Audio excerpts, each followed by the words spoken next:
the most ancient tribe in the entire world in Africa has this whole body of work even called shaking medicine. And if somebody in the tribe is struggling, they light a fire, they bang drums, and they wait until that person is shaking it out. The Umbanda in Brazil, it's the same concept. Like, it's all to do with like connection to your body, to yourself, to music.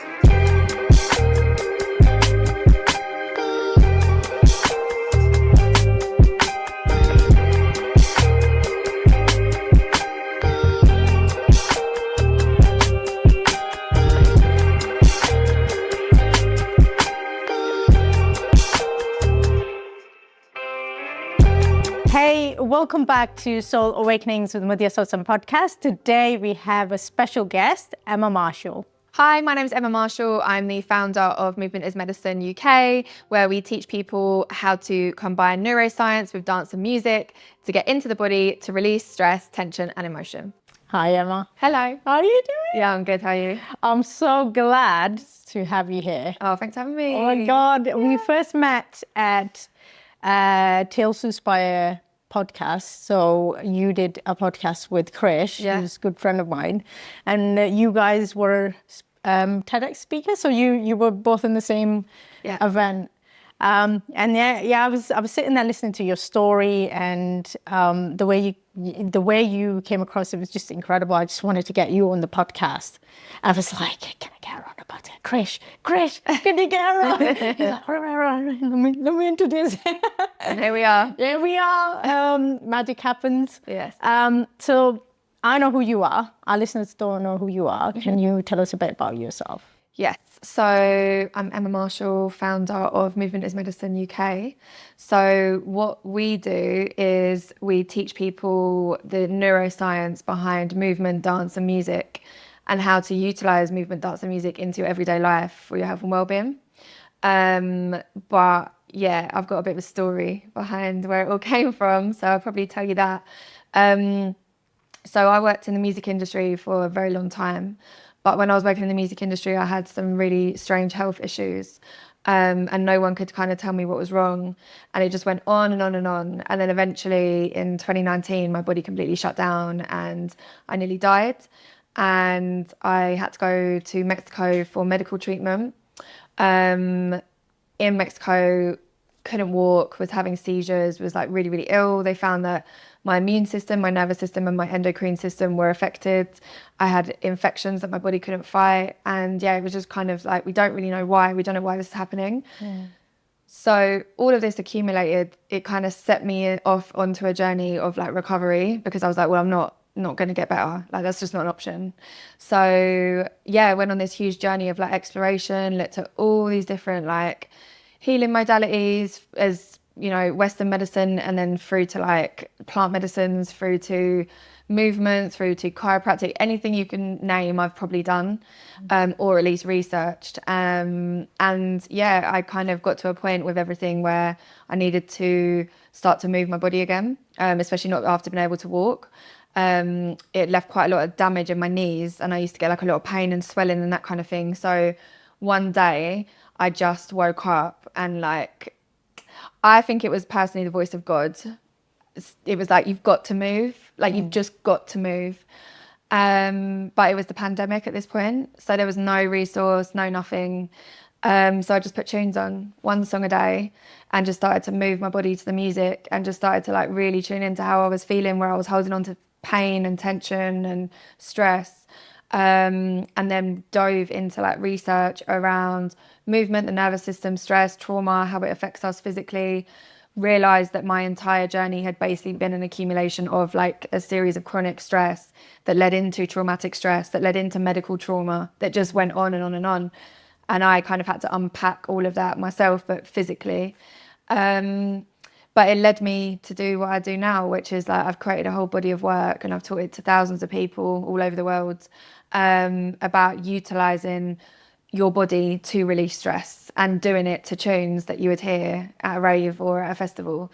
Because when I was also studying a lot of like kind of therapeutic models, it was so like heavy and like therapy based, and it was all very serious. And I was like, this is not fun. None of this is fun. Like, I want to actually recover from this, but I've also like lost the ability to have fun. And that was such a problem for me because my whole life was honestly really fun. I think that's why I was so set on getting better, because I'm very blessed in the fact that I've lived a really fun existence. So yeah, that was kind of where the ideas all came from. And I also studied how in indigenous communities, like looking at Mexico, I lived in Mexico for a long time, and I looked at how they utilize dance and music in different ceremonies, same in Africa, same in the Caribbean, Native Americans, using dance and music in this like really healthy way to bring people together, celebrate community, release stress, tension, you know, connect to gods, that kind of thing. And then I was like, well, we kind of have it, but it's all a bit enraptured in hedonism. So once we kind of remove hedonism as an issue, we can start to see raving in a different light, and we can start to see like when we go out and dance and bounce and shake, we're literally going through a stress relief method. And I just kind of have put it all together and given people the context as to why it works. Oh, that's beautiful. Let me just also the fun bit, right? When we get into one thing that's coming in my mind is like when we get into this healing work, oh my God, it's so miserable. Yeah, why is it so miserable? When you're bubbly and you're energetic, it's like, okay, great. Now you need to look at your trauma. And I've been doing that work for like 7 years. And then last year I interviewed somebody on my podcast and said, when do we have fun? And that's what got me thinking, why can't we have fun? Why do we have to go and deep throw ourselves in deep end all the time and purge and purge and purge? In between, have fun while you're yeah, but I'm also going to disagree with that. I think it's actually super unhealthy to completely dig into everything that's ever happened to you. And I think that we've become a society where trauma is now a buzzword and everyone's obsessed with, oh, my childhood trauma and my trauma and my trauma. And it's just like, sure, if it's still having an impact, maybe go and do some therapy and figure out where the patterns are. But honestly, releasing stress happens through your body. So what are you doing physically that is also going to enable that to happen? And then on top of that, what are you doing within your community to connect to other people to also allow that to happen? That's how we regulate our nervous system. It's through those activities. It's not sitting there constantly going through these cycles of, oh, here's more stuff. It's like, that's really, really damaging and really detrimental. And I think that there's like after the pandemic, I think that everyone obviously had to take a moment to reflect on who they are and what their life is. And loads of people had stuff come up during that time because there's no stimulation, there's nothing to do, there's no distraction. So, but I think that for a lot of people that then sent them on a bit of a journey that was really problematic, because it's like, they don't know when to stop. They have no concept of the fact that you can deal with your stuff, but also still live a normal life. And this is what ends up happening, is that people basically stop their entire lives and then suddenly, oh, I'm a healer. Well, are you? Or are you just a bit lost? You know? And like, that is what I personally think is happening to a lot of people. That's also why, like, with my work, is super heavily rooted in like, normal life. There is no, it's not labeled in any way, shape or form as therapy. Purely based on the fact of the connotations. You know, every single word that we speak it has a meaning to it. We feel a certain way when somebody says a certain word. If I say to you, oh, my method is therapy, one person will be like, oh my God, great, because I need people to help. And then another person will be like, I don't want to come because I don't want to do that. Whereas if you start to say to somebody like, I've got this method, it helps your body to release stress, they're like, well, that sounds all right. Everyone gets stressed. That's normal. And you start to normalize how we feel. And we start to normalize what the different types of stress are, how it affects us, and then put some science behind it, so that from a Western perspective, because we're all Westerners, no matter where you've been brought up or your family heritage, like we've all been brought up in the West, that's going to have had an impact on the way you see the world. So even in cultures that have like that real deep indigenous tradition, if you've not been born there and been around it all the time, you might find it a bit strange. And that's why we've got to have this part of it, this scientific logic to go, here's why it works. And no, I don't personally see it enough in like the healing world. I don't see it enough in therapeutic settings or spaces. People are just sort of been told, like, do this. And it's like, but why? And then no one can answer that question. And I think that that's the biggest issue, is like people not being able to answer quite simple questions like, why does that work? Or how does that affect the body or the mind? Or, you know, what are you actually doing? And that was always my thing. Whatever therapy or treatment that I was going into, I'd sit there and to even doctors and be like, what does it do? What are you doing to me? I need to know, because you can't just like give yourself up like that. But so many people will just sit there very passively and just be like, all right, cool, yeah, do whatever. And it's like, not all of this is good for us. Not all of these things are good for us, you know? It's like the way we've been trained that the doctors are going to save you and that's it. Like, you don't know who they are. They could be completely useless. Dead or not. Yeah, exactly. Yeah, facts. It's like, what we were having this conversation in the car. People love to put people on pedestals. So it happens a lot with doctors, happens a lot with therapists, happens a lot with people on the internet that we don't even know, but they're all on a pedestal, right? And it's like, you don't understand what's going on in that person's life. So on that day, they might be a really amazing doctor or therapist or whoever, but on that day, for whatever reason, they've had their own stuff to deal with, and it's affected their decision making or their ability to do their job. And then that's had an impact on you. And it happens, you know, my experience of the medical system was appalling. I was completely failed. Do I think that every doctor's evil? Of course not. I was unfortunate, and my experiences within that system were, they're not unheard of, but they were very extreme, because, yeah, I had a lot of things go wrong. I had a lot of operations go wrong that resulted in really serious complications. You know, there was one failing after the other, but that doesn't then mean for me as a person that I can then go around and be like, I hate all doctors. It's not a thing. What we have to just do and realize is that everyone is a human, just trying their best. And some people know more than you. That's what it is. I know more than you probably about stress, and that's it. Yeah. But that doesn't make me better. That doesn't make me, you know, a guru. That doesn't make me a doctor or a therapist. It just means that I've done some research. Yeah. That's it. And that's why we go to people, and that's why we obviously pay people as well. It's like, do you know more than me? It happens in every sector as well. This isn't just health. You know, for example, if you're somebody that's building a business and you don't feel like you know enough about business, you get a business coach. Tell me how to build a business. You pay somebody with their expertise. Happens all the time. We're very lucky to have the NHS. We're very blessed to have the NHS, because where it doesn't fail us in numerous ways is things like emergency medicine. You know, there's people in America that get into a car accident and their whole life is done because they go bankrupt. Whereas we get into a car accident, we get treated. And these are the kinds of things, it's like having gratitude for these areas that do work, but also knowing that our lifestyle, we're not educated. We're not educated on nutrition. We're not educated on stress. We don't have enough faith in this country. I think that people need a bit of guidance, and I think that faith, whatever religion or spiritual practice you believe in, I think that's really important for people to have that thing where it's like, I'm okay, like I can pray or I can connect to something that's bigger than myself.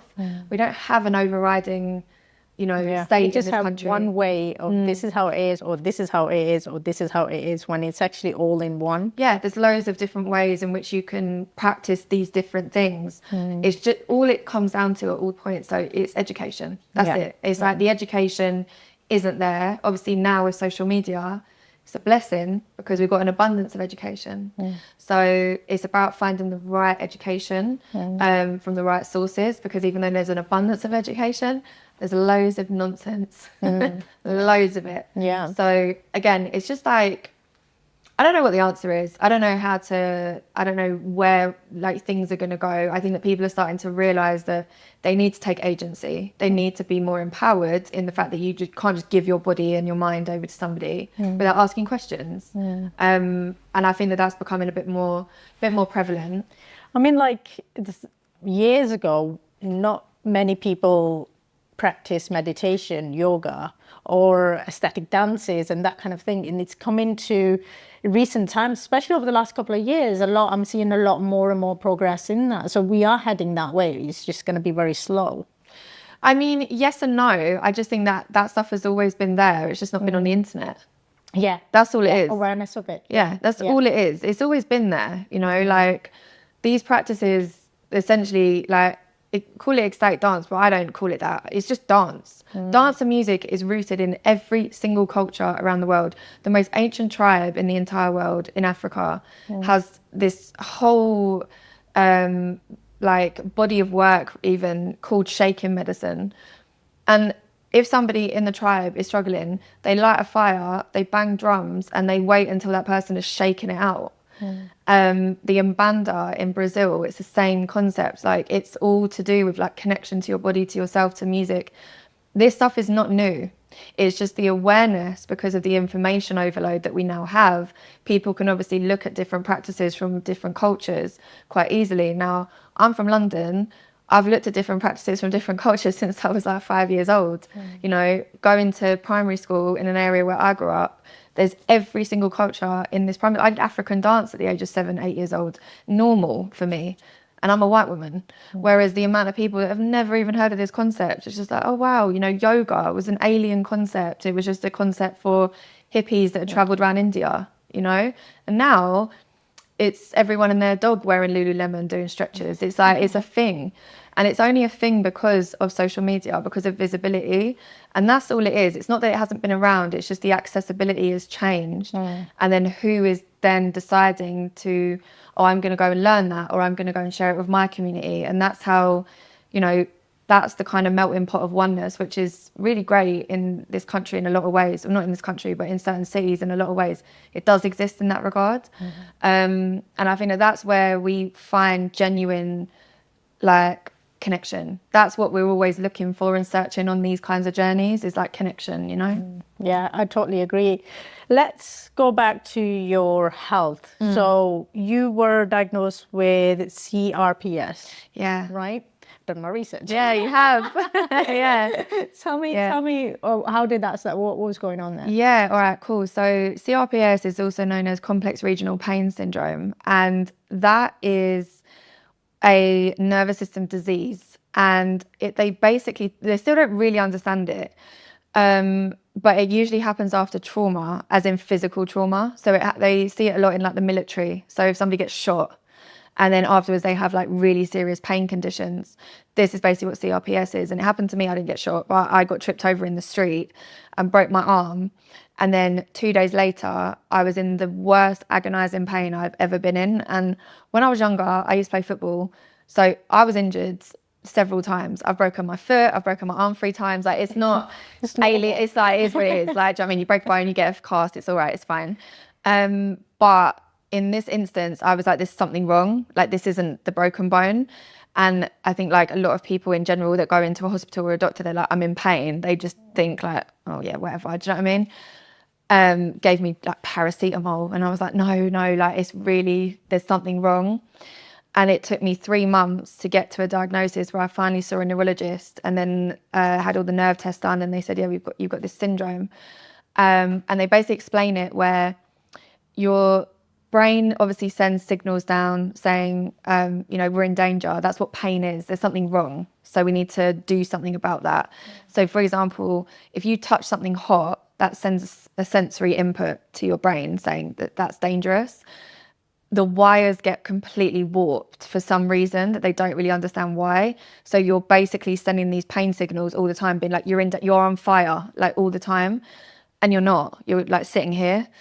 But it was so serious that like I had to move back to my mum's. I couldn't wash myself, I couldn't eat. And like, it was really, really bad. And they kind of just said like, we don't have any treatment. That's it. I just didn't believe it. I just was like, surely not. And then I took myself, they gave me loads of opioids, and we all know that opioids are really not good for you, very addictive. So I was only on them for a very short amount of time, and I was very fortunate that my mum was a nurse.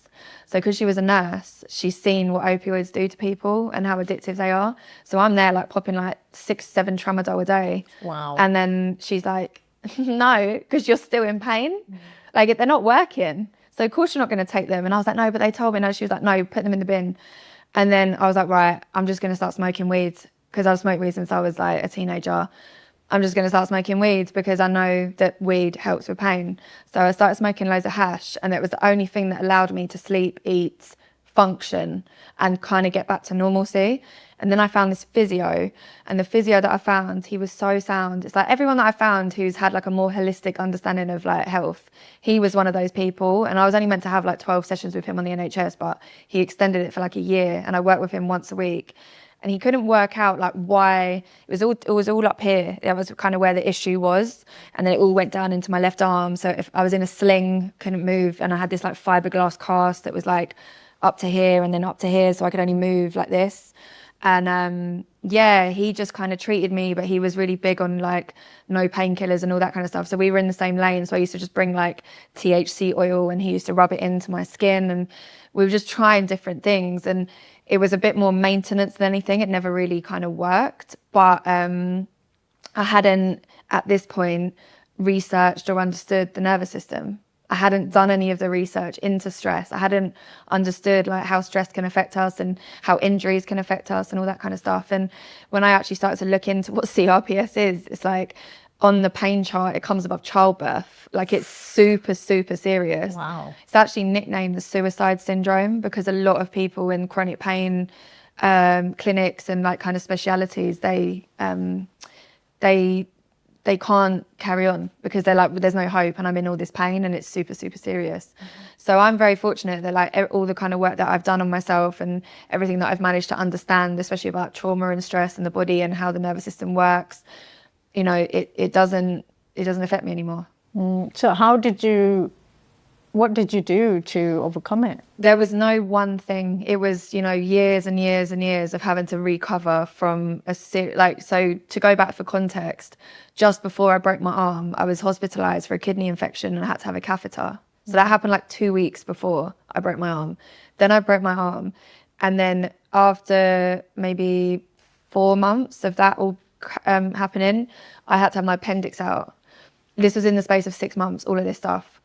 So I had been through a lot of physical, medical trauma and a lot of things where my body just wasn't working. And me having to figure all of that out at once was very overwhelming. So it was almost like bit by bit by bit. So my entire health journey, it didn't start in 2019. It started in 2014, 2015. So that's when my health started to really become a problem. And I was like in and out of hospital for the next, 2018, 19, 20, 21, 22, 6 years.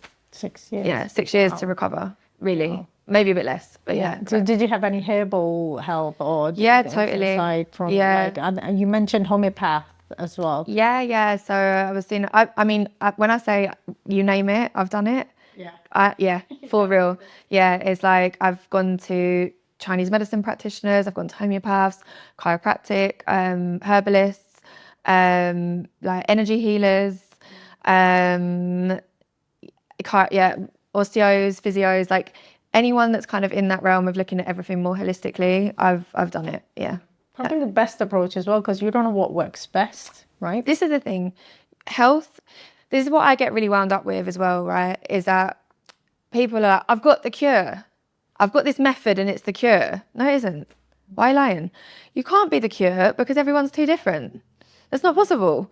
Me and you are going to have a completely different genetic makeup. We're going to have a completely different constitution.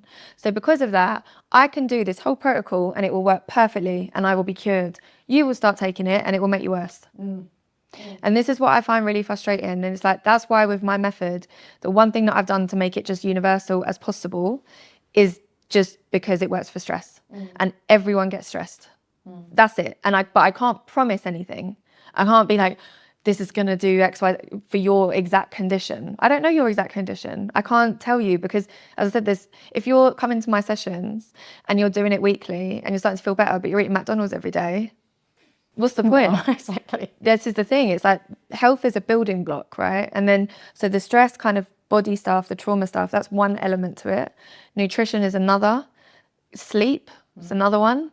Community, hugely. So who is your support system? You know, we've got a huge problem in this country where people feel super lonely. Oh yeah, super lonely and disconnected. Yeah, so. Yeah. I'm kind of going through this. Kind of gonna be a little bit vulnerable. So I've lost a lot of friendships over the last couple of months, and I'm kind of in that stage where I'm feeling a bit lonely and isolated, right? And it's like, part of me is like, you know, when you're in a relationship and you come out of a relationship, but you kind of just, some people just rebound, quickly get onto, because they don't want to feel lonely. There's part of me is like, I'm going to put myself out there, I'm going to find friends.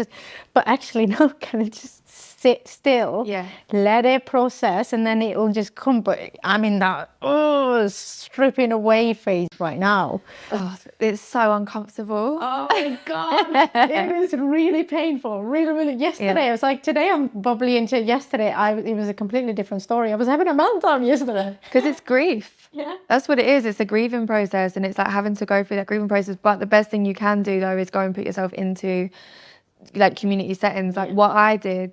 So I got to December like last year, and I got to a point where I was like, I need to do more stuff for just me, not for the brand and the business. And it just kind of took over my life a bit too much.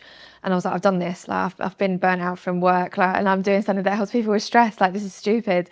So I joined my gym, but it wasn't to go to the gym. It was to use the spa. So it's just like a better gym. Like it's not fancy, but it's a proper community hub. And that's why I joined it, because I was going there paying as you go. And every single time I went there, I'd like speak to someone new, like 80-year-old woman who lives on her own. And then a guy who's like Syrian, who's just got words of wisdom all the time. And then like young guys that are kind of in the same realm as me, like maybe in music or whatever. I'm just starting to meet people that I'm like just getting a lot of connection from in all these different capacities, from all these different backgrounds and all these different ways of thinking and looking at the world. That is what we're always looking for. And I don't even know half these people's names, by the way. We just talk, and then I'm like, have a nice day, see you later, bye, and then I go home. But that has been a game changer for me. It's just like every time that I just feel a bit like I need to do something for me, I will go to the gym to use the spa, the sauna, the steam, the jacuzzi, and I'll sit there and everyone in the sauna will have their conversation, and then we'll all be like, all right, cool, see you later. And that's it. Yeah.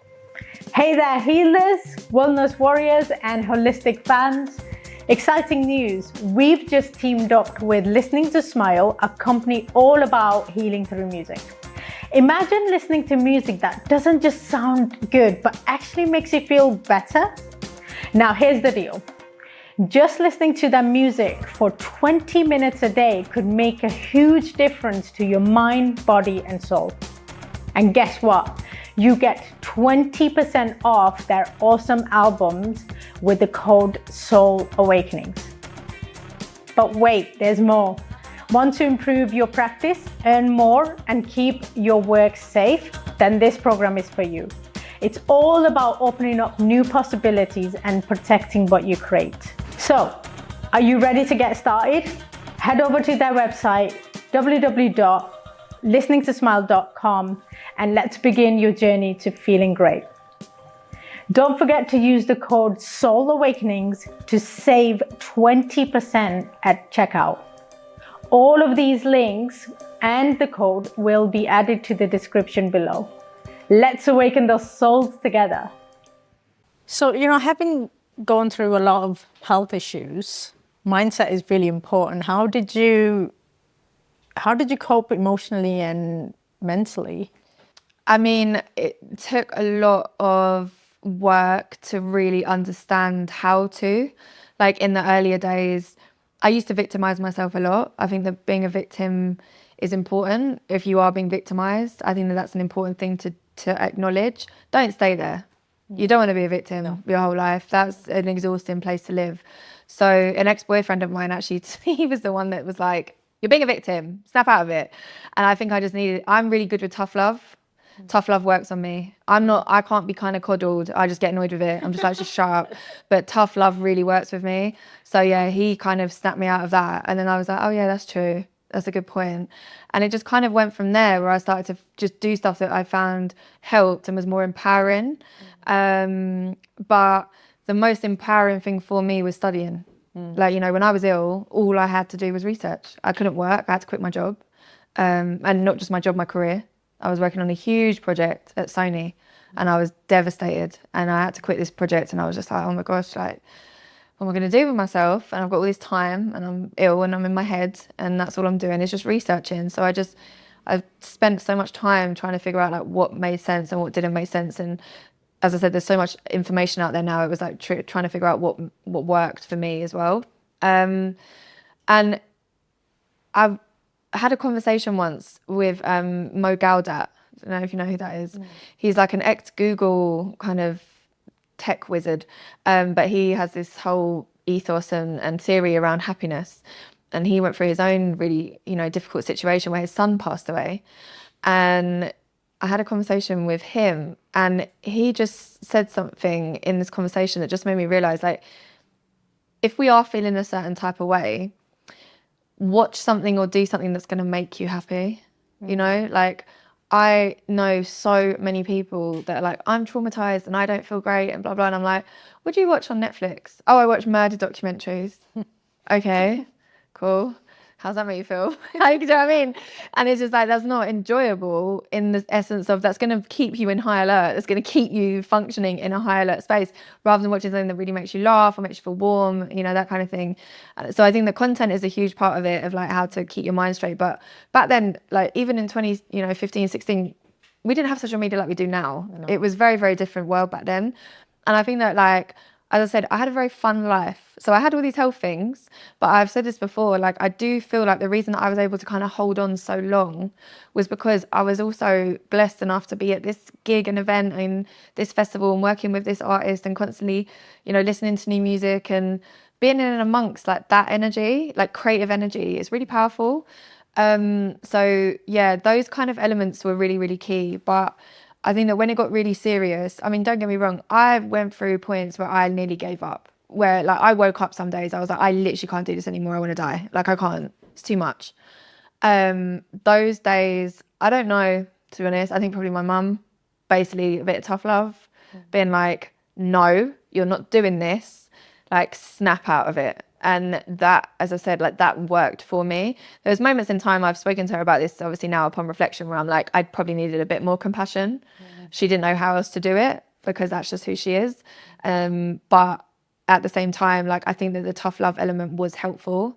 And yeah, having friends around me, I've got really good friends. Like, when I got ill, I lost a lot of friends. I lost many a person. It's not a loss, it's just, you just part ways. Some people could deal with it, some people couldn't deal with it. And it was a really confusing time, because there was no like, oh, here's a diagnosis. I couldn't just say like, oh, I've got this disease, because it was so many things and it was so much confusion that even to the, over in the last probably like few years, I've even been able to say, this is what happened, because I didn't really understand. It was just like this series of events that just shut my body down. Whereas now I can, actively talk about it chronologically. This is the series of events that led to X, Y, and Z happening. So with my friends, the ones that stuck around, just unconditionally, just like, what do you need? Wherever you're at, what do you need? And there were some days where it's just like, I need to cry. And some days where it's just like, I need you to tell me what you're doing that's fun. Like, I need something to remind me that this is just a little bubble. Like, when you're ill, I think you can go into a real bubble of like delusion almost, actually, where you think that, yeah, everything and everyone is, it's all about this and the illness, and that's the hyper focus, because it takes up so much of your life. But I had friends around me that were like, no, like, I'm doing this and we're seeing this, and it was just, being happy for other people. Like, that's, I think, really important, like getting out your own head. Your surroundings is so important. It's the key. It is, like, but oftentimes they do say, when you about to upgrade, you will lose a lot of people around you, because it's like you're touching that upgrade to the next level, and these people can't go with you, and you're in different. The vibe is completely different. It is. And I also think that it's really important to get to a point in adulthood in particular where you differentiate the difference between your friends, your acquaintances, and people you know. That is the key. Like, I used to be somebody in the past, oh yeah, they're my friend, they're my friend, they're my friend. Everybody's my friend. I'm exactly the same. Yeah, no, I don't do that.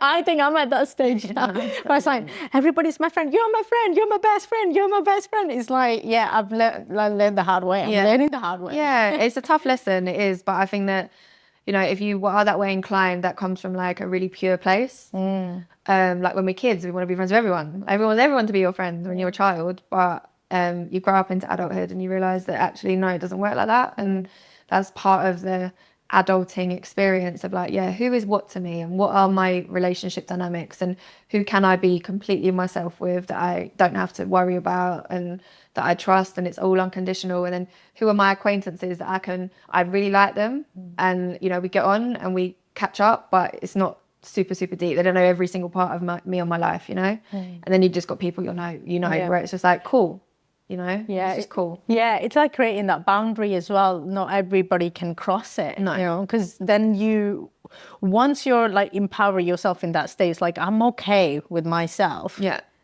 You naturally, the boundaries naturally create themselves. Totally. Right. Yeah. And then it's easier to just determine, and like I'm in that stage of life finding out which category is which, because my heart is big. Yeah. I love giving. Yeah. It's like receiving. It's like, okay, well, it's time for me to receive as well. Yeah. And also just figure out, who is who and what is what, you know, and just be really clear on that. Yeah. Not everybody has that, your best interest. How is that?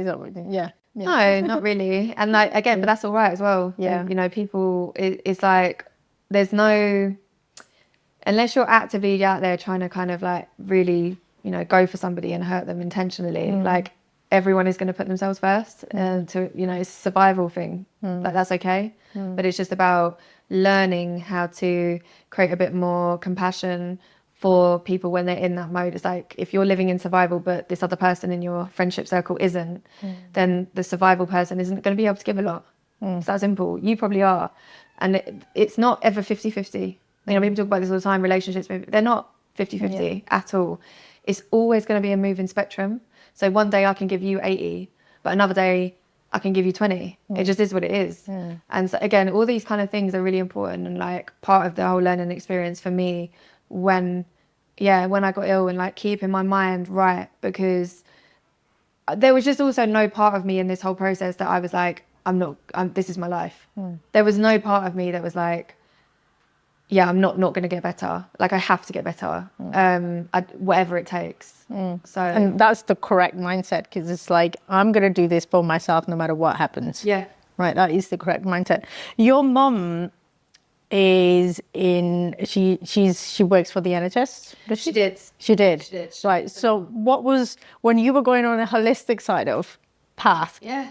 What was, because normally that does not align really well. So even when I was about 16 years old, my mum took me to have acupuncture. Like she's always been, without having necessarily the knowledge to be like, this is why this might work or whatever. She's like, eat fresh whole foods as much as possible. Like basically meat and vegetables. That's my mum. Like, that's how she cooks. Like make sure you're moving all the time. My mum is super healthy and active. Like her and my dad, they're still together, still both of them in their 60s, mad healthy, mad active. Beautiful. My dad's just sailed around the UK raising money for 2 charities on his own. Like they're very, very active people. Me and my brother have been in sports since we were walking. Like there's been no part of the kind of process where it's like Western medicine is it. However, she definitely leaned on Western medicine, in my opinion, way too much, especially when we were kids. So it's like every ear infection, antibiotics, just overuse of antibiotics, overuse of medication. However, she also believes, there's a lot of GPs that are terrible at their job and that they have no idea how to work with people properly. And she's also worked in A&E, and she's done so many different aspects of nursing, and I think that's given her a bit of a well-rounded understanding. But obviously then I'm coming to her and I'm like, I'm doing like Cambo and mushrooms and ayahuasca, and she's like, all right. And I just but the thing is that because now I am like the living proof of like everything that I've tried and done and whatever, and there was like really hard times where we argued big time on stuff. Like even now she'll say like, oh, you need to go and do this and go to the doctor for this checkup, and I'm like, no, don't. I'm not doing that. What is her perspective now? Has it just kind of totally changed? Yeah. And my dad, my dad, I've managed to, my dad's a massive football fan, and because I played football when I was younger, that was the way me and him bonded. I'm a Tottenham fan, he's a Chelsea fan. There's a bit of a thing there, but he, like, the way I've explained everything to him is like from a sense of a tribal understanding, and football inherently is a tribal cultural sport. Community as well. Totally. Yeah. You pick a team, and then you're essentially part of that tribe, and then you go and you chant and you stomp your feet and you clap your hands. That's literally our westernized version of like tribal culture in certain ways, right? So I've managed to kind of break things down to him in ways that he's going to understand, where contextually it comes from something that he's connected to, but it's actually linking to something that I've studied from a culture that he's maybe not gonna, understand or whatever. I just think that every single time, this is what I'm very good at, and this is why my whole body of work it works for people, and people come and they do the training and they learn everything. I'm really good at breaking stuff down in a way that people understand, and like from me, the way that I talk, like, I'm a common girl from London. Do you know what I mean? It's like I'm not some like posh white bloke that's like, oh, this means this. Like, I don't talk like that. I talk in a very direct manner, but I'm able to say in a simple way, this means this. This is how this works. This is how it functions, and that's why people take to this, and they take to all of the stuff that I kind of talk about, because it all just makes sense. And that's what I've managed to do with my parents. But I think that with my parents, it's more of a case of like, they saw me when I was ill and they see me now, and it's just like night and day. Do you know what I mean? It's not even comparable. Like, even from a sense of like my personality, like when I was ill, my whole personality changed. Like, I was very scared and angry all the time. Scared and angry. It's a lot of trauma that's held in your body, right? So much trauma. Like, I just didn't know how to communicate. I didn't know how to talk to people. I just felt like they didn't understand anything. And also, why would they? It's not them that kind of is going through stuff. But we've all kind of got to a certain point with everything where it's like, we're all just in this really deep level of understanding that even if I'm not going to agree with you, that's fine. Like, we can have different views still. And this is, again, what I think is, we spoke about this earlier, I think that a lot of people, they want everyone to just agree with everything they say.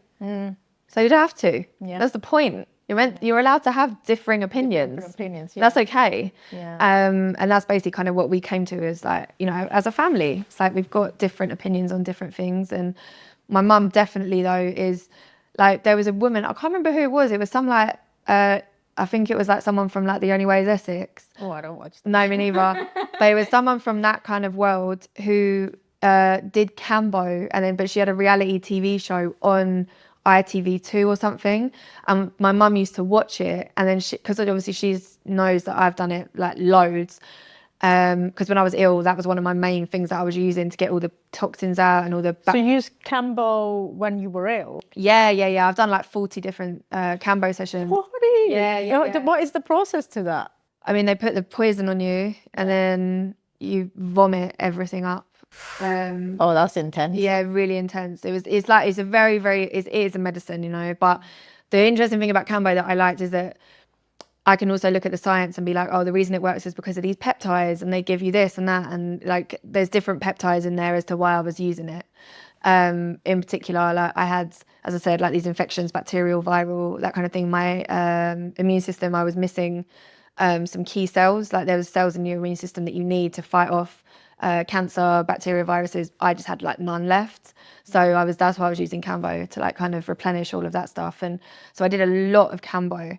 I wouldn't necessarily like go there again. It's like I've used it for, in my opinion, like when I was unhealthy and like obviously ill, and that's why I used it as a medicine. I didn't use it just as a recreational, like, oh, I'm just gonna get, because I know that people use it now where they've like gone and got a bit mash up and like, been on benders and like taking drugs and alcohol, and then they go do Cambo to cleanse their system. And I'm like, that's so problematic. Like, it's so problematic. So nah, none of that. But yeah, now it's like my mum can then say, oh, Emma's done that. Like when she watches something. And she I think that she believes in it all, because as I said, I'm like living. You're living proof, yeah. But one of the things is like, a lot of people take psychedelics and things like that, and I think there comes a stage where you need it for your healing at a certain point, but they continue taking it and just walk around with a lot of, like, ayahuasca, there's a lot of shadow work then they have to do. Wait until you do that work, what you need to do, or like, it's crazy, because it's becoming a trend. Of course it is. That is my opinion. It's not a popular opinion, but it's like going from drugs and alcohol to extreme the opposite. That's exactly what's happening. Yeah. There's a very important opinion, because it's exactly what's happening. Yeah. And what people don't understand is that basically the same thing happens in hypnotherapy, right? You have your subconscious mind, which is basically everything that's ever happened to you, pretty much. And you don't realize it most of the time. That's why we go into certain patterns and behaviors and all that kind of stuff. And what happens in something like hypnotherapy, as well as plant medicines, is you're able to find the root of that situation that has then made you behave in XYZ ways. It then is brought into your conscious awareness.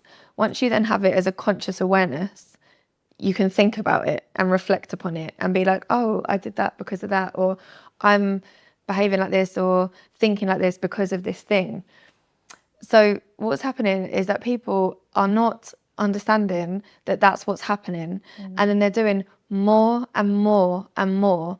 And then it's just like, who are you?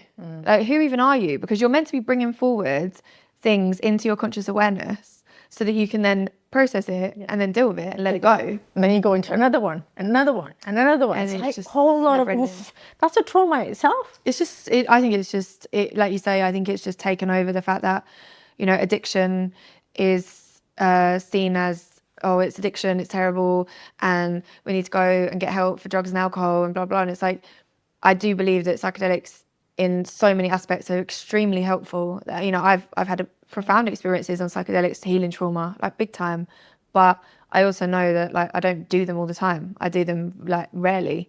And that is, somebody said this to me and it will always stick with me, which is people who go into the whole healing world and then get locked into this whole like kind of new age thing where everyone's just taking psychedelics, it's all very normal and it's all just very normalized. It's like they're at a festival, but they've all gone into the medical tent. And then they go into the medical tent, they're meant to be there for like 5 minutes to get all strapped up and whatever, and then come back out into the festival. They're all staying in the medical tent, thinking that they're at the festival, but they're not. They're in the medical tent. And that's really, I think, the best analogy I've ever heard for the way in which people are utilising, and actually not even utilising, I would say abusing psychedelics at this point. And yeah, I just think it's just taken over as another mechanism, another coping mechanism for people that have no real concept about how to deal with their stuff. You know, oh, I went into a DMT trip and I saw this blue alien, and it's like, okay, cool. What does that mean? Yeah. What does that even mean?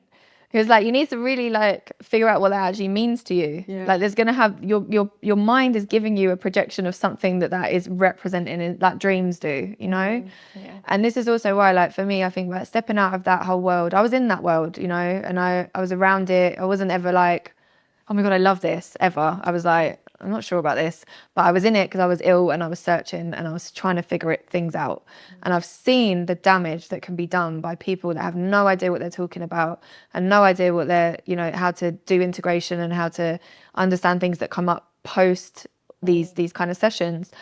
And I've also seen the flip side. I've seen people that are amazing at it. So it's about working with the right people, and it's about finding the people that have like essentially like, it's not like about accreditation, I think that's the wrong word, but it's just about people that have got enough integrity to be like, here's kind of what I've done, not, oh, I've sat in a forest and just given people the cup. Like, that doesn't mean anything. Anyone could do that. And I think that what ends up happening in that world is that people then put a lot of the emphasis on, well, it's not up to me to make people feel safe because, you know, they need to take responsibility for the, and it's like, it's not actually, that's not true. You're giving people a psychedelic substance. They're in your vicinity. They're in your control. You have to know how to deal with this. Yes. Space holding. That's one of the really important when you're doing trauma work, or you need to be with a facilitator who knows how to hold that space for you. 100%, no matter what comes up. Like a really good friend of mine, he is a very magical person. Like he's from New York, but he was in the US military and he lived in Hawaii and he's lived in all these different places. He lives in Mexico now, but he went and stayed in Gabon and did a lot of work with oh,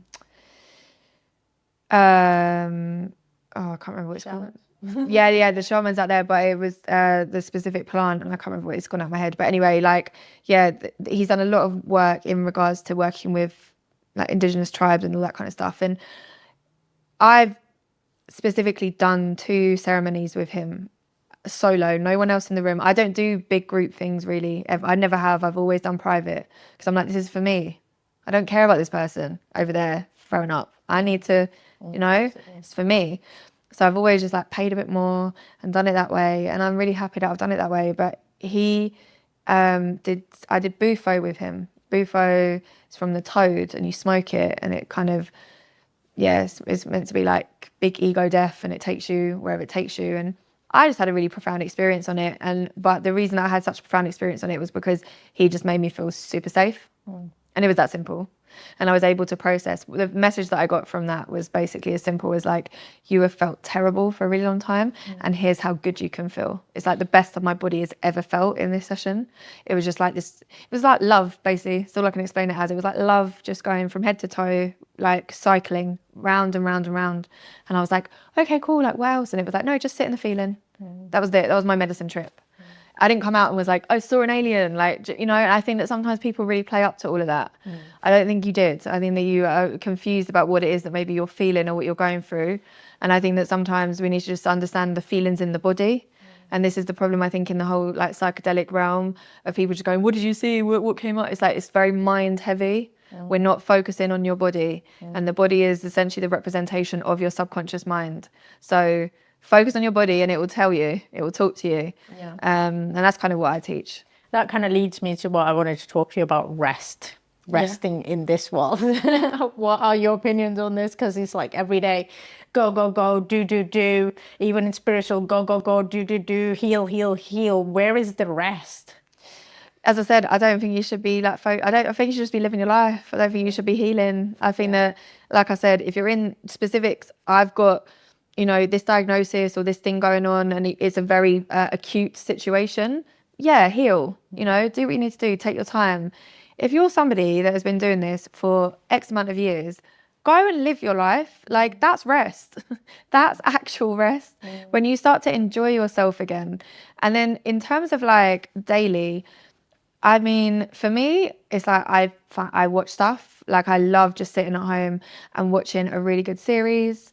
Like, it's never going to be anything that has to make me think. It's always something that's just like quite funny, a bit dramery. Like at the minute, I'm rewatching Grey's Anatomy from the start. I've watched Desperate Housewives recently. Like, there's just those kind of shows for me are rest. They mean that I don't have to think about anything. Because as soon as I wake up in the morning, I'm like, what have I got to think about? I'm a founder of a company. I'm also the CEO. I'm also a teacher. I'm also doing content. I'm also doing, everything and anything. There's so much on my shoulders. So I have to do things that are for me to make sure that I can safely just not be switched on. So I, as I said, go to the spa, spa. I go for long walks. I love walking. Like, hiking is like my thing. Going up a mountain, love it.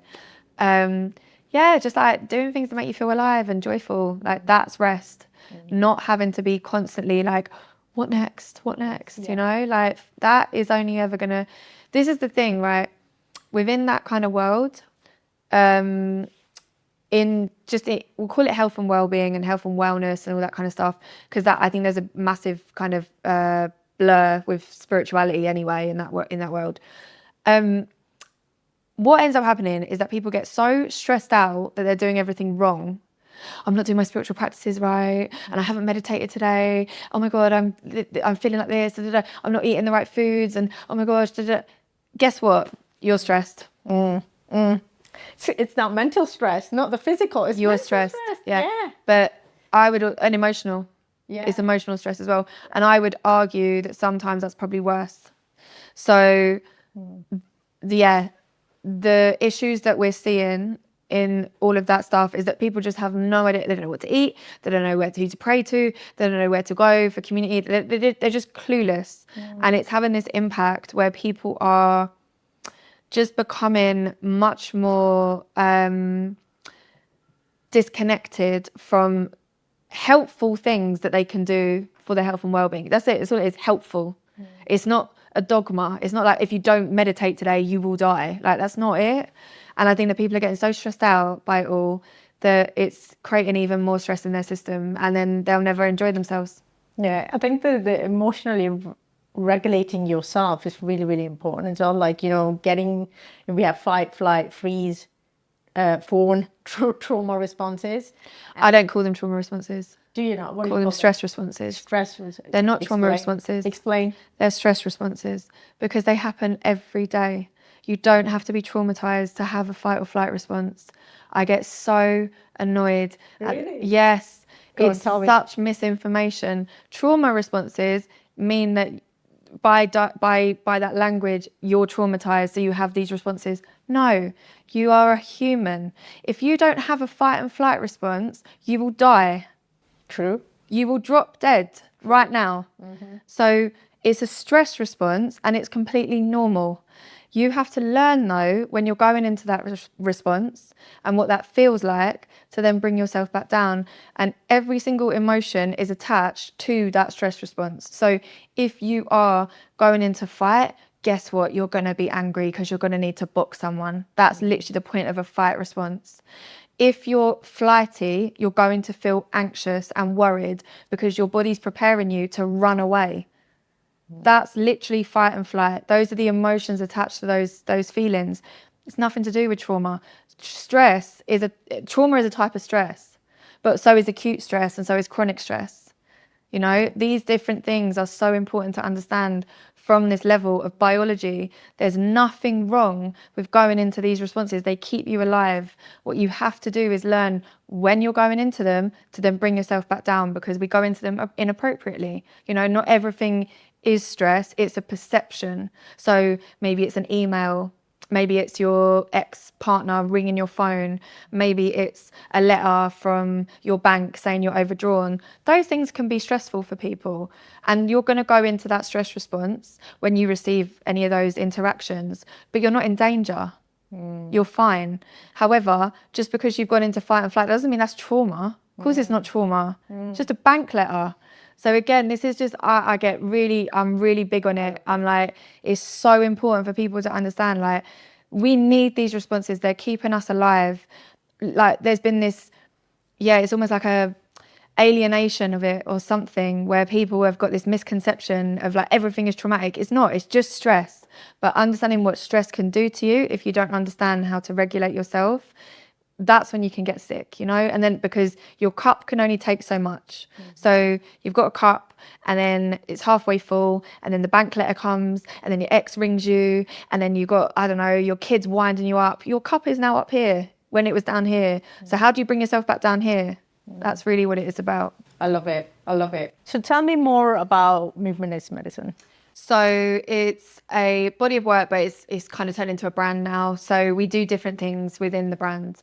So the first part of it is that we're really massive on education. So the educational side is I do training, so people can come and do my training where they learn all of the neuroscience, also sociological aspects and philosophy, to then go and actually teach themselves as an instructor. So just like, you learn to be a Zumba instructor or a PT or even a yoga teacher or whatever. That's kind of what we do with the training aspect. And then we do events, we do online classes, that kind of thing, just to make this work as accessible as possible, because the method itself is extremely simple. So how it's broken down is into two sections. The first half of the class is a seated method. So everything that we do is a form of movement, and we activate the senses of touch and sound. So because we're activating the senses and also moving at the same time, we're working with the nervous system to bring ourselves back down into regulation, out of those stress responses, to complete the stress cycle. So once you've completed the stress cycle, it's just done. It is what it is. That's what animals do. Humans don't do it enough. So that's the first half of the class, is getting people into their body, activating parasympathetic response. And then from there, we then stand up and we go into some like release exercises and release work. But it's all just done to music that has got a certain BPM, a certain tempo. So the first half is a lot of like reggaeton and reggae and like even Afro beats, house, like certain types of house, like funky house. And then the second half is where we like speed the tempo up. We go into like drum and bass and Latin house and tribal house and all that kind of stuff. And it's all curated very specifically because the rhythm is the key. So I'm doing loads of research at the moment into why rhythm is actually an instinct and how fundamental it is for human life, because we run in rhythms. So your circadian rhythm, right? That's what gets us up in the morning and puts us to sleep at night. Humans are rhythmic. So when it comes to music and movement, we have to tune into the rhythm of your own body. And that's what we teach in Movement is Medicine is, you know, the arguable debate of the century is like, does everyone have rhythm? They actually do, because it's actually an instinct, but we're so in our heads and we're not in the body enough that people find it really hard. So that's kind of what we teach in these classes, is how to tune into your own body using rhythm, using touch, using music. And then you can just release your stress. It's that simple. Beautiful. I've been following your journey, and I think it's incredible what you're doing. Really, really incredible. And I think you're going to make a difference in a bigger scale. Yeah. That's what we're working on. We're working on scaling. So yeah. Amazing. Are you ready for this rapid fire questions? Yeah. I normally ask all the guests, so it's like a bit of a grilling process. Let's go. Let's do it. What is your definition of universe, life, or God? God is God, and it's one God, and it's one.